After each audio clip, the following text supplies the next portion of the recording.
Hello students, today in this lecture my focus will be on solving some examples and giving you some questions to practice at home. So let us start. First, let us have a look at this problem. The problem is separate into real and imaginary parts, real and imaginary parts, e to the power, suppose e to the power x plus iy. Here, in this particular example, the job is very easy, as we can see that x plus iy is already in the separated form. Real part and imaginary parts both are separate. Here we suppose that x and y both are real numbers, so that x is the real part and y is the imaginary part of this power of e to the power x plus iy. Now, how do we proceed in such questions? Our first step is to separate this into real and imaginary part, but in this question, as it is already separated, so now what we do next is we write it e to the power x, e to the power iy, and then e to the power x, and for e to the power iy we use Euler's theorem, and that gives us cos y plus iota sin y. So now the real part is e to the power x cos y plus iota e to the power x, that is the imaginary part, e to the power x sin y. In this way we can separate e to the power x plus iy into real part. This is now real part, and this part is imaginary part. Suppose you have to separate into real and imaginary parts, something like e to the power, suppose it is x plus iy whole square. Then your first aim should be to separate this x plus iy whole square into real and imaginary parts.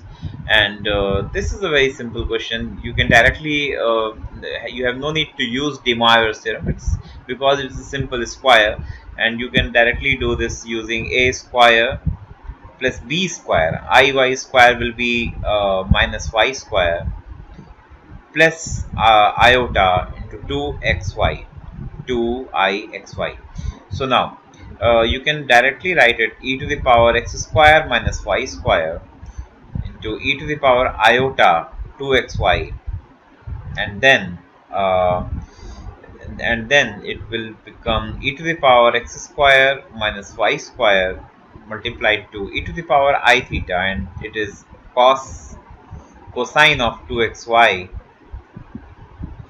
plus iota sine 2xy.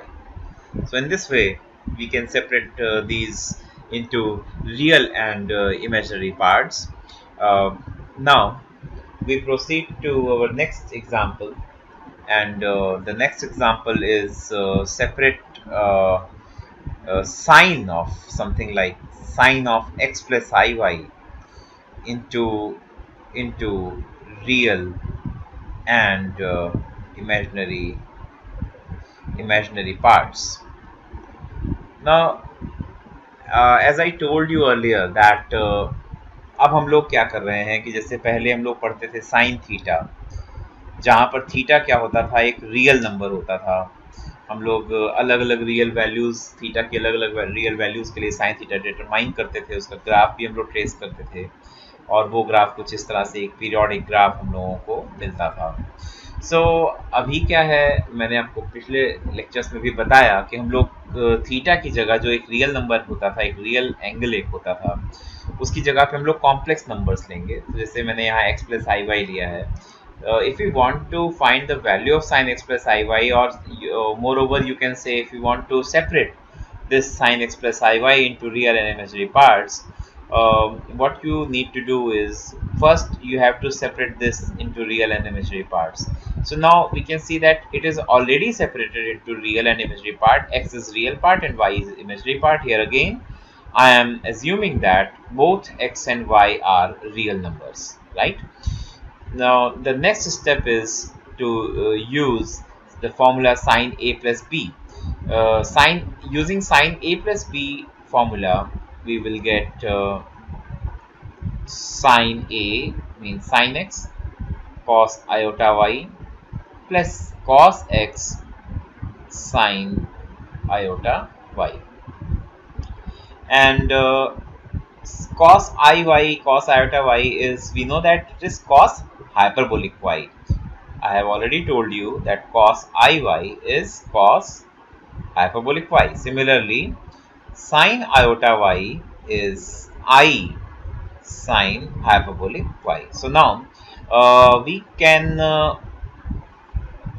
write cos hyperbolic y here, and here if we will be using sine iy equals I sine hyperbolic y, it will give us iota cos x sine hyperbolic y. So now this whole thing is the real part, and this coefficient of iota or something that multiplied with iota is the imaginary part. Now so this is done, and sin x plus iy is separated into real and imaginary parts. Suppose now that your question was something like sin x plus iota y whole square, and suppose you have to separate this into real and imaginary parts, then what will you have to do is, in the first step, first you need to separate this thing, like this sine theta, this theta, into real and imaginary part. And as we have already seen in the previous example, it will become x square minus y square plus 2 iota into 2 into x into y. Now what you can do is you simply assume that it is sine. Suppose the real part, suppose this thing is u, real part of this angle, suppose this is u, and this is v. So now you have to do is, you have to write it as u plus iota v, sine u plus iv. And then using this sin x plus iy, which has been already separated into real and imaginary parts. So if it was sin u plus iv, so what you have got, you would have got sine u cos hyperbolic v, sine u cos hyperbolic v plus iota cos u sine hyperbolic v. And then again, putting back the values of u and v, you get real part as, what will be the real part of this? Real part will be sine u cos hyperbolic v, and real part will be sine u. What is u? U is x square minus y square cos hyperbolic. What is v? V is 2xy. So in this way we have obtained real part of sine x plus iota y whole square, right? So in this way we can separate sine x plus iy whole square into real and imaginary parts. Next, let us have a look at this question. Suppose you have to separate e to the power sine x plus iy, e to the power sine x plus iy into, again, into real and imaginary parts. So what you need to do is, I told you in the first slide here that if you want to separate e to the power something into real and imaginary part, then you first need to separate this power term x plus iy whole square or x plus iy into real and imaginary part. X plus iy was already separated, and some work had to be done in this second question, x plus iy whole square. So with x plus iy whole square, what we did, first we separated this power into real and imaginary parts. X square minus y square was real part, and iota 2xy was imaginary part. Now in the question 5, our first target should be to separate the sine x plus iy into real and imaginary part. Then we will proceed further. So in the question 3, I have already told you how to separate this sine x plus iy into real and imaginary part, and what we get while separating it. So using question 3 here, using question, or you say example 3 here, what you can write it sine e to the power sine x plus iy, and it will become e to the power sine x cos hyperbolic y plus iota cos x sine hyperbolic y. Now, as I told you, if something is like e to the power x plus iota y, then what you should do, you should first separate it out. You should write e to the power sine x cos hyperbolic y multiplied by e to the power iota cos x sine hyperbolic y. Now, e to the power sine x cos hyperbolic y is okay, and here you again use e to the power iota theta, it is something like e to the power I theta, and this theta is real because x is real, y is real, so sine hyperbolic y cos x everything is real, so it is e to the power I theta, and e to the power I theta is, suppose this is theta, चलो इसको हम लोग assume कर लेते हैं कि theta है, तो e to the power I theta, so it will become cos theta plus iota sine theta. So suppose you want to find its imaginary part, तो जो इसका imaginary part आया वो क्या आया, वो आया e to the power sin x cos hyperbolic y, और imaginary part के लिए हम लोग iota के साथ जाएंगे, तो यहाँ पर हम लोग को मिल रहा है sin थीटा, और फिर थीटा की वैल्यू रख देंगे, थीटा की वैल्यू क्या है, थीटा की वैल्यू है cos x sin hyperbolic y. तो इस तरह से हम लोग इसे भी रियल और इमेजिनरी पार्ट्स में सेपरेट कर सकते हैं. चलिए एक और क्वेश्चन हम लोग देख लेते हैं जिसमें कि हम लोग कंपोनेंडो डिविडेंडो यूज करेंगे. चलिए क्वेश्चन नंबर 6 और से example number 6. The question is given that cos hyperbolic alpha, should again write it, cos hyperbolic alpha equals sec theta, and you have to prove that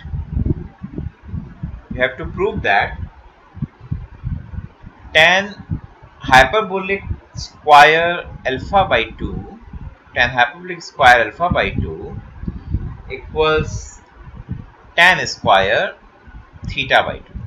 तो देखिए इसको कैसे करेंगे, बहुत आसान है. इसको करने के लिए एक तो आप लोगों को कुछ रिजल्ट्स हैं जो कि आप लोगों को दोबारा मैं बता दे रहा हूँ, मैं ऑलरेडी करवा चुका हूँ या होमवर्क में भी मैंने कुछ रिजल्ट्स दिए थे.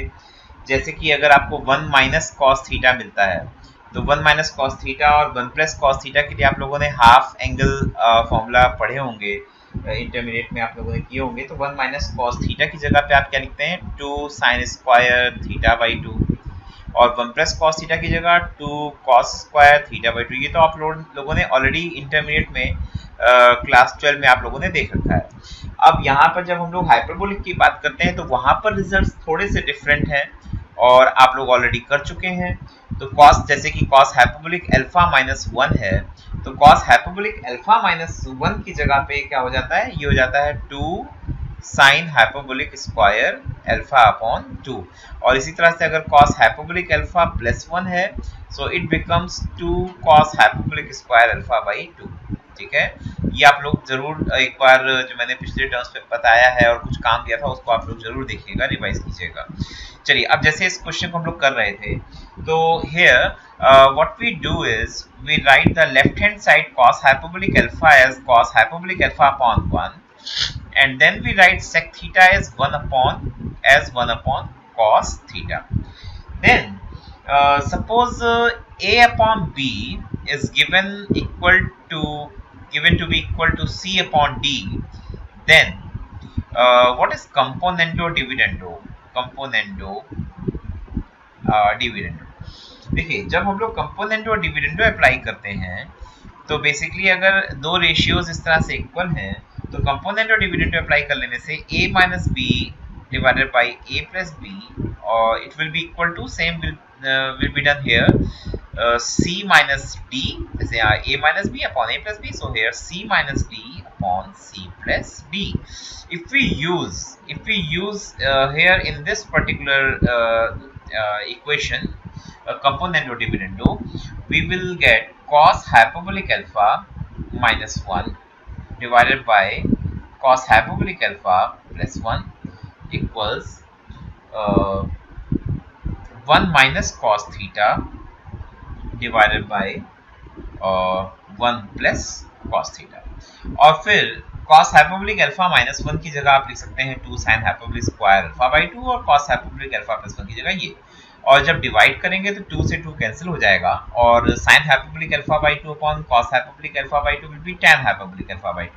So you get, and this is square also, so tan hyperbolic square alpha upon 2 on the left hand side, and on the right hand side you will be getting 1 minus cos theta जो कि 2 sin square theta by 2 है और denominator में 2 cos square theta by 2 है, तो आप लोगों को मिलेगा tan square theta upon 2.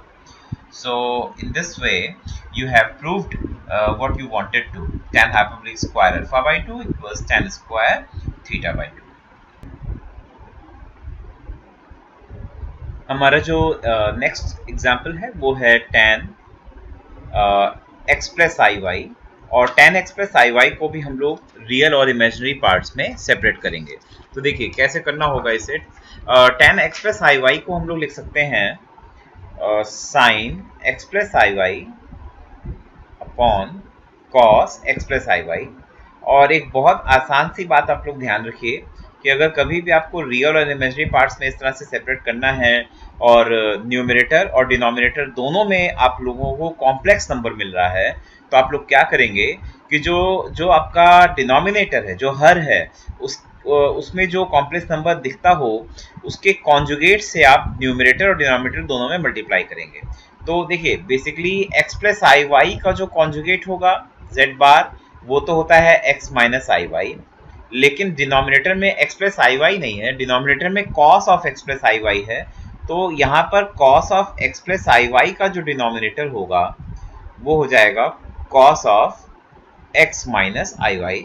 So what you need to do is here you have to multiply with the conjugate of denominator in both numerator and denominator. So here we will be multiplying cos x minus iota y in both numerator and denominator. और अगर साथ में हम लोग 2 और भी multiply कर दें तो हमारा काम बहुत आसान सा है कि आसान सा फॉर्मूला आपको ध्यान आ रहा होगा, 2 sin a cos b, और 2 sin a cos b हो जाएगा sin a plus b। So x plus I y plus x minus i y sine a plus b कर रहे हैं तो ये हो रहा है 2x sin a plus b plus sign a minus b। और जब a माइनस b कर रहे हैं तो हम लोग को मिल रहा है आयोटा टाइम्स 2y, राइट। और डिनोमिनेटर में आपको मिलेगा 2 cos a cos b, मतलब cos again a plus b जो कि 2x है plus cos a minus b मतलब आयोटा 2y। अब देखिए ये हो गया आपका साइन 2x और साइन आई वाई वो जाता है आई साइन हाइपरबोलिक, तो ये आपका बन जाएगा iota sine hyperbolic 2y, iota sine hyperbolic 2y divided by cos 2x plus, और ये सीधे सीधे आपका बन जाएगा cos हाइपरबोलिक 2y। तो देखिए जो मैंने आपसे कहा कि जब हम लोग कॉन्जुगेट से मल्टीप्लाई करते हैं किसी भी कॉम्प्लेक्स नंबर में या फंक्शन में, कॉम्प्लेक्स फंक्शन में, तो जब उसके कॉन्जुगेट से मल्टीप्लाई करते हैं तो वो पूरी तरह से एक रियल क्वांटिटी बन जाता है। तो यहाँ पर भी वही हुआ, denominator is now a real quantity. x और y तो ऑलरेडी हम लोग रियल मान के चल ही रहे हैं, और तो फिर cos 2x और cos हाइपरबोलिक 2y दोनों रियल क्वांटिटीज हैं, इसलिए पूरा डिनोमिनेटर रियल है। अब यहाँ पर रियल पार्ट जो बना वो हो गया sin 2x divided by cos 2x plus cos hyperbolic 2y, और प्लस इसी तरह से आयोटा के साथ में जो आ रहा है sin हाइपरबोलिक 2y अपॉन यही सेम डिनोमिनेटर जो यहाँ पर है। तो इस तरह से रियल और इमेजिनरी पार्ट्स में हम लोगों ने इसे सेपरेट कर लिया है। फिर हम लोग देखते हैं एक और एग्जाम्पल, क्वेश्चन नंबर 8 और example 8। This is sine hyperbolic x plus I y, देखिए अभी हम लोग देख रहे थे कि साइन एक्सप्रेस आई वाई को कैसे हम लोग रियल और इमेजिनरी पार्ट में सेपरेट करें या उसकी वैल्यू कैसे फाइंड करेंगे। उसी तरह से यहाँ पर साइन हाइपरबोलिक एक्सप्रेस आई वाई, तो देखिए पहला काम आपको ये करना होगा कि आप जैसे आप जानते हैं कि sine i x is equal to i sine hyperbolic x, तो उसी को आप लोग यहाँ यूज करेंगे और साइन हाइपरबोलिक की जगह आप लिखेंगे 1 आयोटा साइन आयोटा एक्स, और एक्स नहीं है ये पूरा एक्स प्लस आई वाई है, राइट। जैसे मैंने आपसे कहा ना साइन आई थीटा सपोज, तो साइन आई थीटा क्या हो जाएगा आई, तो आई और आई कैंसिल होगा, सो आई साइन हाइपरबोलिक एक्स प्लस आई वाई, तो sign hyperbolic x plus I why he बचेगा। तो ये आपका हो गया 1/i, और यहाँ पर आप लिखेंगे इसको साइन आयोटा एक्स और plus i square is -1 iota x minus y, so it becomes 1/i, and then it is sin a minus b. Sin a minus b is sin a cos b minus cos a sin b. so यहाँ पर 1/i, और ये आपका हो गया sin i x, sin iota x हो जाएगा i sin hyperbolic x cos y minus cos hyperbolic x sin y, और आप जानते हैं 1/i को आप लिख सकते हैं क्या माइनस आई, 1/i माइनस आई हो जाएगा, तो ये आपका बन रहा है minus i square, it is i square minus, तो ये प्लस हो जाएगा, तो क्या मिला आपको sine hyperbolic x cos y और minus minus plus iota cos hyperbolic x sine Y.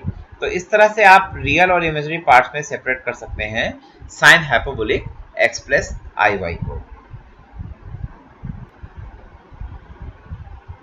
अब हम लोग बढ़ते हैं अपने नेक्स्ट टॉपिक की तरफ, जो कि है लॉगरिथम्स ऑफ कॉम्प्लेक्स नंबर्स। यहाँ पर भी आपको हेडिंग से ही समझ में आ रहा होगा कि this is also a generalization. हम लोगों ने जो आप लोगों ने इंटरमीडिएट के कोर्स में जो लॉगरिथम या लॉगरिथमिक फंक्शन पढ़ा है वो रियल नंबर्स के लिए होता था, यहाँ पर आप उसे कॉम्प्लेक्स नंबर्स के लिए डिफाइन करेंगे। कैसे हम लोग डिफाइन करेंगे उसके लिए पहले हम लोग बहुत ही जल्दी से समझ लेते हैं कि रियल नंबर्स के केस में लॉगरिथमिक फंक्शंस क्या हैं। तो हम जानते हैं कि अगर b raised to the power x, if suppose it is equal to n, then log of n to the base b is x। तो हम कहते हैं कि log n to the base b x होगा, यहाँ पर b 1 नहीं होता है। तो ये आप लोगों ने ऑलरेडी इंटरमीडिएट में पढ़ रखा है कि लॉगरिथमिक फंक्शन क्या होता है, वो भी रियल। हम लोग यहाँ पर ये सपोज करके चल रहे हैं n b x ये सब रियल क्वांटिटीज हैं। अब इसी को हम जब जनरलाइज कर देंगे तो हम लोग बात करेंगे लॉगरिथम्स ऑफ कॉम्प्लेक्स नंबर्स की। तो डेफिनेशन क्या होगी, if b to the power suppose z equals w, then log w to the base b will be z। अब अगर हम लोग बात करें नेचुरल लॉग के बारे में, तो नेचुरल लॉग का मतलब है कि जो आप बेस ले रहे हैं वो बेस e है। तो उस केस में क्या हो जाएगा कि if e to the power z is w, then log of w to the base e will be z, and this is natural log। और यहाँ पर आप जानते हैं कि आप e नहीं भी लिखेंगे तो भी अंडरस्टूड होगा कि z is equal to log of w। तो यहाँ पर हम लोग बेस नहीं लिखते हैं, तो इसका मतलब ये अंडरस्टूड है कि आप log e बेस e की बात कर रहे हैं। So this is log with respect to or you can say this is natural log or log with respect to the base e। अब हम लोगों को देखना है separation of log x plus iy into again that real and imaginary parts। तो किस तरह से सेपरेट करना होगा log x प्लस आई वाई को, क्योंकि हम लोग कॉम्प्लेक्स नंबर्स का लॉग पढ़ रहे हैं।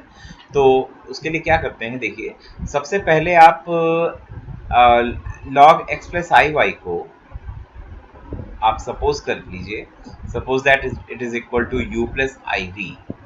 सो if it is u plus i v, तो log की डेफिनेशन से क्या हो जाएगा, e to the power u plus iv will be equal to x plus iy, और e to the power u plus iv को आप लिख सकते हैं e to the power u, here you can write e to the power u into e to the power iv, and that will be cos v plus iota sin v equals x plus iy। अब अगर आप compare करें real part और imaginary parts को, तो आपको क्या मिला, e to the power u cos v equals x and e to the power u sin v equals y। If we divide, we get tan v equals y upon x, and squaring and adding, square करके जोड़ेंगे तो e to the power 2u will be equal to x square plus y square। so you can say u will be, देखिए यहाँ log अगर लेंगे तो क्या हो जाएगा, 2u बराबर log x square plus y square, so u will be 1/2 log x square plus y square, और यहाँ से v हो जाएगा tan inverse y over x। सो log of x plus I y का रियल पार्ट जो है वो u कितना हुआ, 1/2 log x square plus y square, और इमेजिनरी पार्ट v, और v हुआ tan inverse y by x।